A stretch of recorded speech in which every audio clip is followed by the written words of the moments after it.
This is the Lone Crater YouTube. We hope this video helps. You start by confirming your iPhone model because some models lack a physical home button.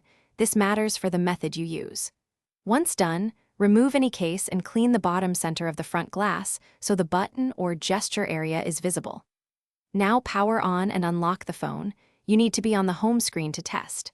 Make sure you have good lighting so you can clearly see the button or the screen edge for gestures. You now determine whether the phone uses a physical button or swipe gestures. If a round tactile circle sits at the bottom center, press it gently to return home. That confirms the home button. If there's no button, place your finger at the bottom edge and swipe up in a single smooth motion. That's the gesture replacing the button. If you can't use either, open Settings, go to Accessibility, and enable Assistive Touch so a virtual home button appears on screen. You finish by testing the action. Press the physical button or swipe up. You should land on the home screen or see the app switcher for a longer press.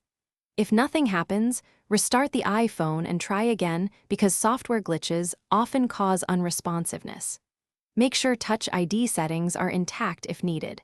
If the physical button remains dead after restarting, enable Assistive Touch as a workaround.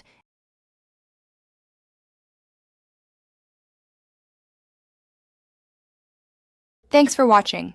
Consider subscribing if we helped you.